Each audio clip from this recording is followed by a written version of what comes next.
Hello, my fellow nutrition and fitness comrades. Today we're going to be discussing iron.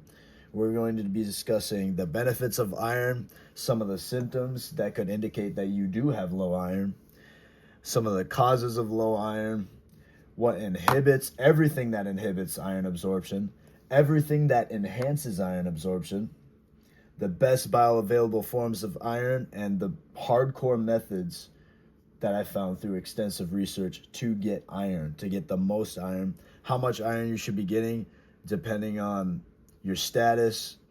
And it's just going to be a bunch of information dumping in this video that I want to provide to you guys.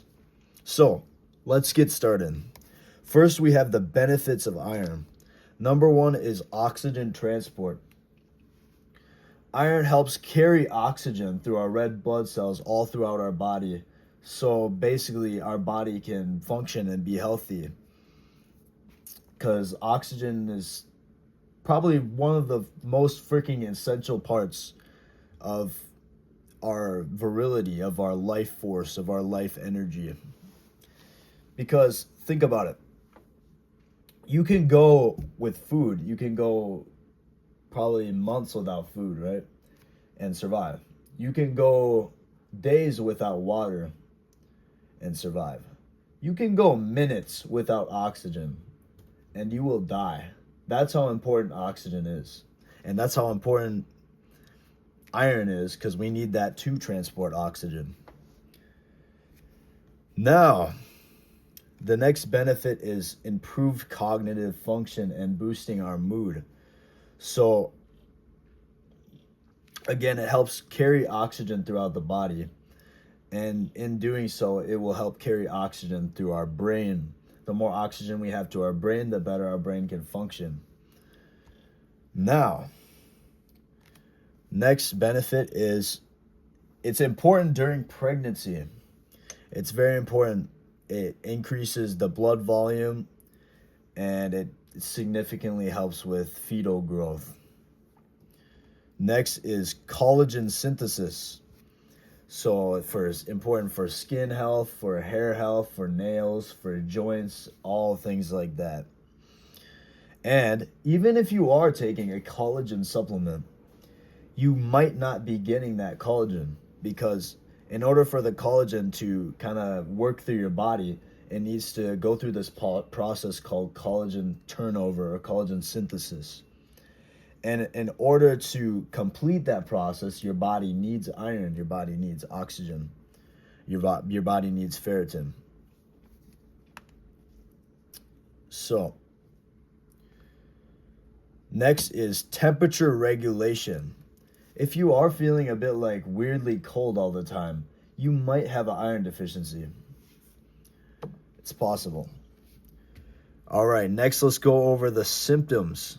The symptoms of iron deficiency are going to be low energy, restless leg syndrome, which is kind of like if you notice at nighttime, your legs are kind of like you can't stop moving your legs like underneath the sheets and everything, and it's kind of like annoying. That might be an iron deficiency. Difficulty focusing. Again, that has to do with the cognitive function. You get those little grooves in your nails, like kind of like chip grooves. Or you might have brittle nails. Or you might have pica, or brittle nails, or nails that break easily. You might have pica, the urge to chew on dirt or clay. Or the urge to chew on ice. That's another one. That's very interesting. Another sign of low iron is pale skin. You can do this really good eye test, I think.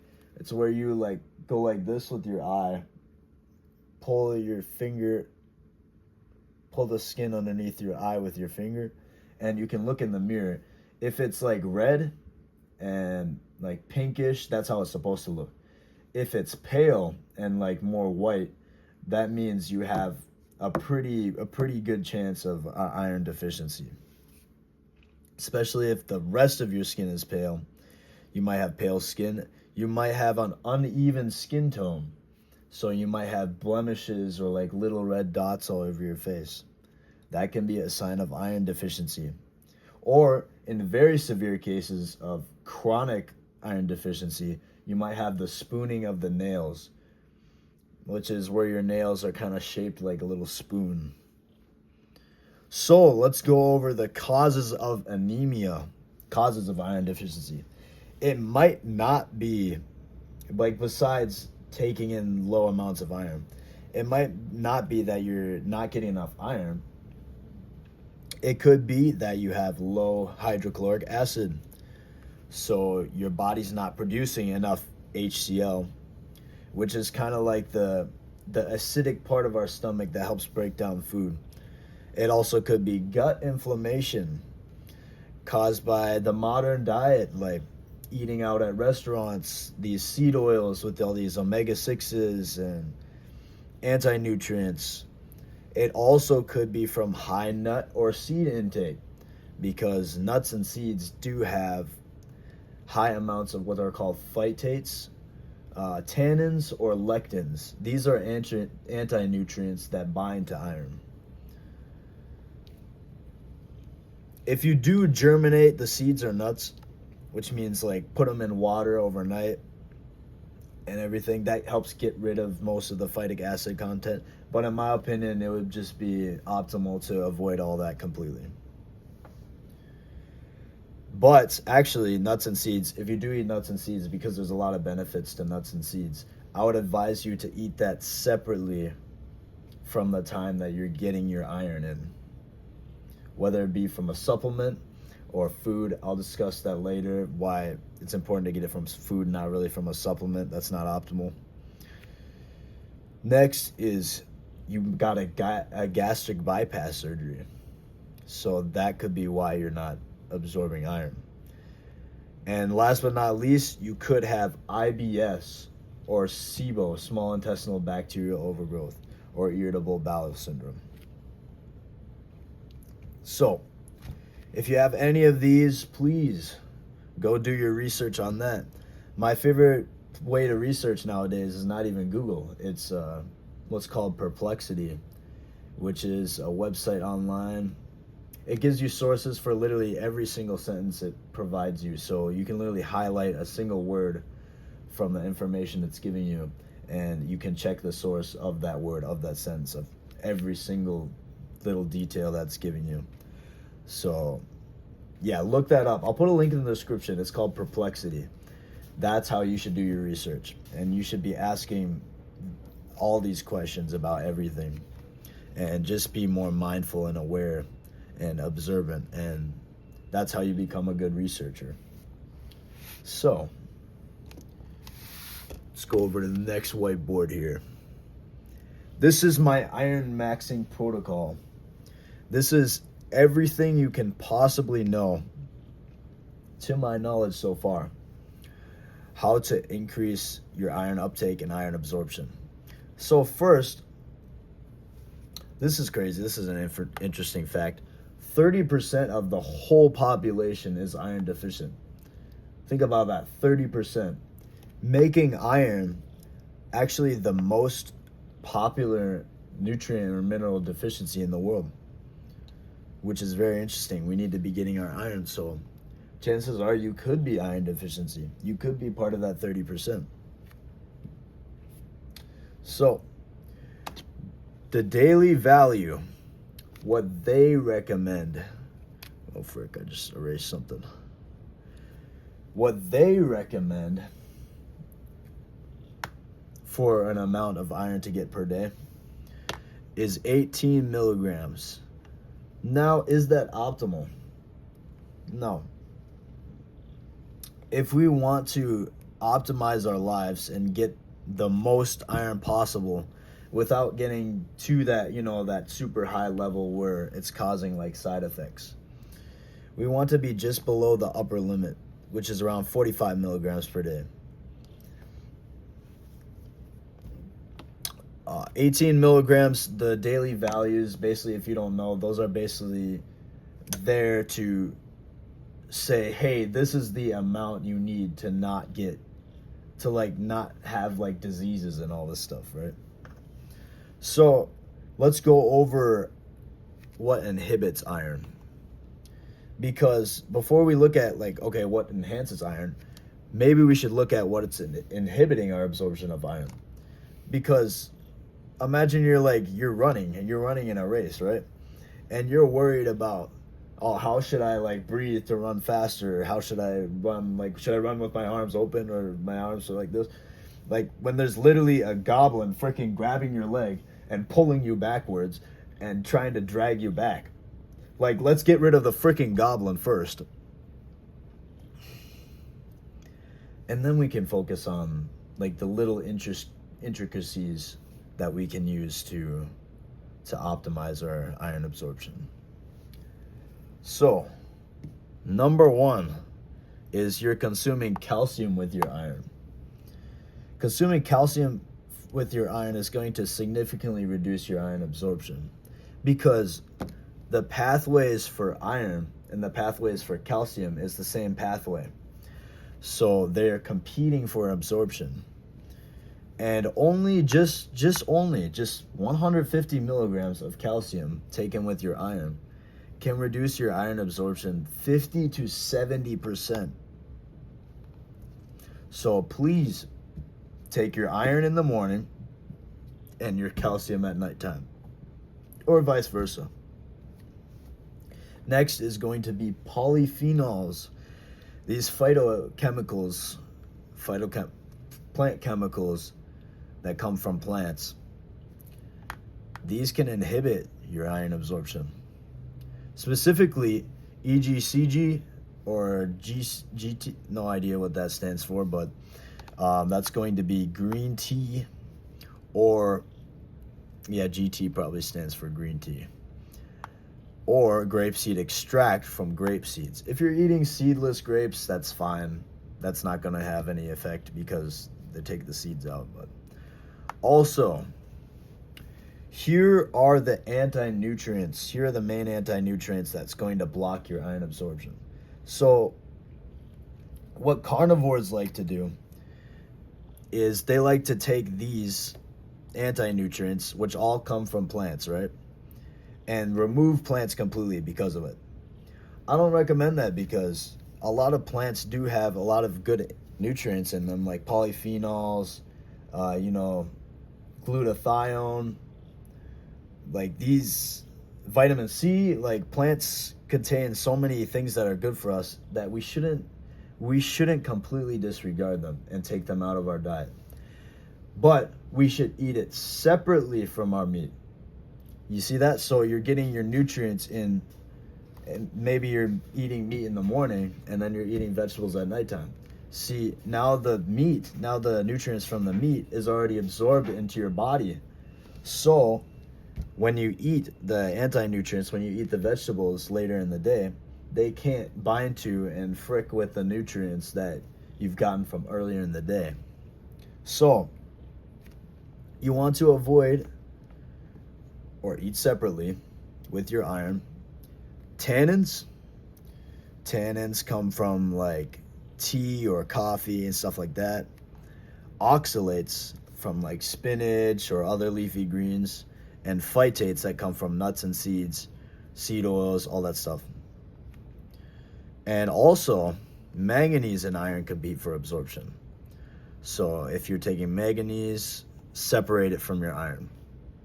Or if you're getting rich manganese food, I forgot which foods are high in manganese, but you want to eat that separately from your iron foods. So the most bioavailable form of iron is heme iron. Heme iron is the iron you're going to get from your meats. It's going to be the iron you're getting from red meat, white meat, brown meat, blue meat, whatever. From plants, it's going to be the non-heme iron. And the non-heme iron is most susceptible to get taken up by these tannins, oxalates, anti-nutrients, and all this stuff. And the absorption rate is very, very minimal for non-heme iron. So it's not even worth it to count it as iron. Like, it shouldn't be counted as iron, the iron you get from plants. So yeah, if you are following a vegan diet, you can And if you want to like come at me because you're vegan and everything, look at the research. Like, do this research yourself. I want you to, and maybe there's something I could learn from you, right? Do your research, come back to me, and provide me with some information. But I am very sure that heme iron is the best way to get iron due to the research we have currently. Now, what enhances our absorption of iron? Number one is going to be vitamin C. Vitamin C is going to significantly enhance our iron absorption. If you're not taking vitamin C with your iron, or whatever you're getting your iron from, you're not iron maxing. You have to be taking vitamin C with your iron to be iron maxing. So where are we going to get our vitamin C from? We're going to get it from things like lemons. So maybe you can squeeze a lemon to water, get some lemon water. That'll also help boost the pH of our stomach. Or we could get it from berries, blackberries, blueberries, but those might have like polyphenols in them. Or you could get it from bell peppers. Bell peppers are a significant, especially the orange ones. I think they have like 300 milligrams of vitamin C per bell pepper. So look out for those orange bell peppers.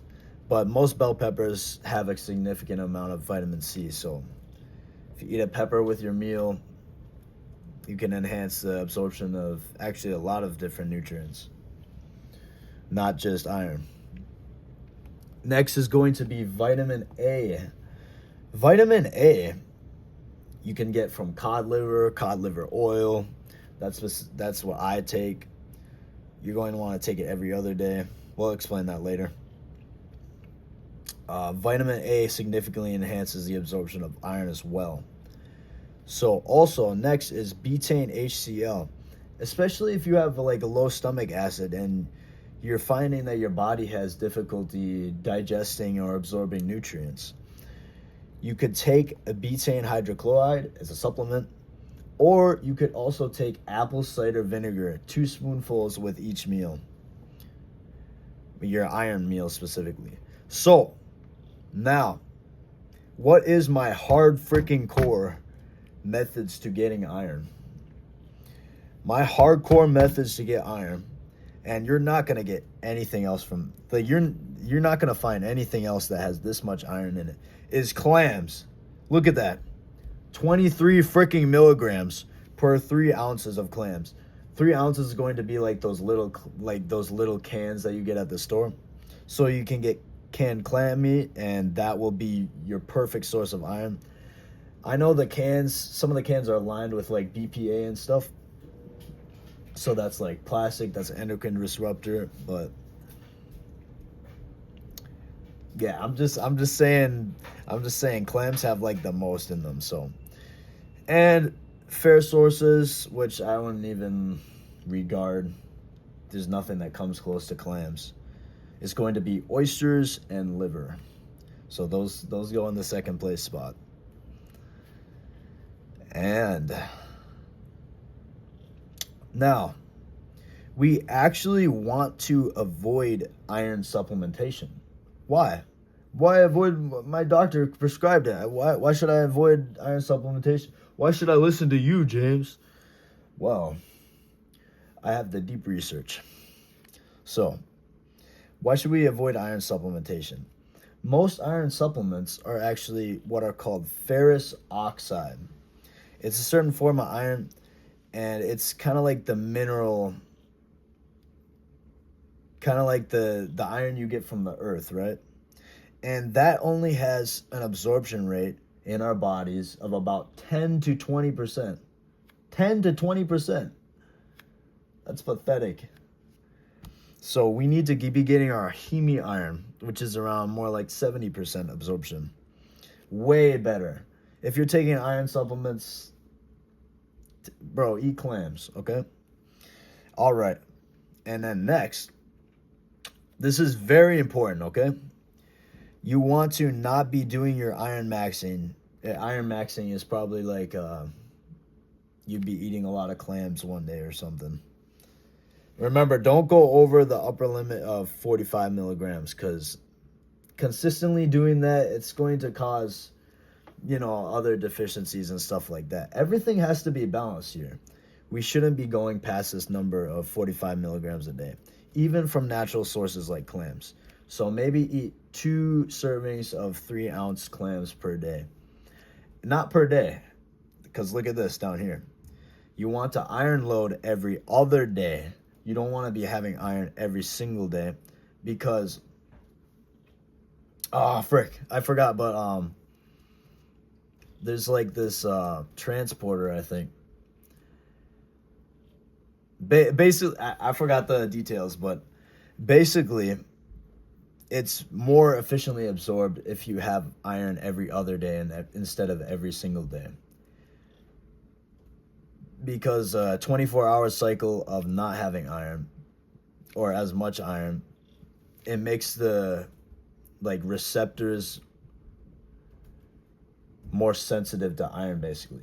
So you'll be able to absorb more iron if you have it every other day instead of every day, is what I'm trying to say, basically. So that is my comprehensive breakdown of iron. So I know this is a very complex video, and this is probably I want to do different levels of intensity of information I'm providing, right?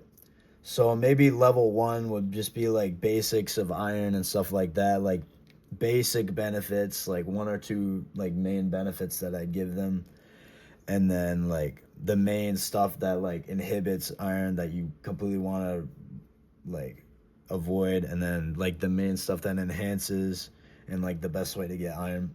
But this video is kind of probably a level 3 or a level 4, because I'm basically information dumping on you, all the stuff, basically everything about iron. Not completely everything, not level 8, but this is level 3. So I actually want to do videos where I'm simplifying everything for kind of for the nutrition beginners, you know what I mean? People who just want the basic information that's going to get them the most results. That's going to be level 1 videos. Level 3 to level 8 videos. Basically, I think that the way that school teaches stuff is pretty flawed. I think that instead of doing presentations where you have a whole diagram like this and then just vomiting out all information, they should start with a specific subject, right? Go into basic details of that subject, and then the next class you do the same subject, but you trickle in a little bit more details, and then the day after that, in the next class, you trickle in a little more details. Then students can see how everything kind of fits together, and they'll be like, oh, yeah, right. This thing that you said in class 1, that's how that actually works, because you gave them more information the next class. So that's actually an idea that I have and that I want to follow through with in the future. But this is just some practice of a basic breakdown of a mineral, iron, basically everything I know about iron so far, and what I've used to implement to enhance my iron absorption. So I'm very happy to share this stuff with you guys, and next video should drop pretty soon. I'm trying to upload once a week now. So instead of going too hard on myself and trying to make a goal of uploading every day, we know that failed. Maybe even twice a week, I'm not sure, but stay healthy, guys. Stay empowered, stay strong, stay non-nutrient deficient. Have a good day.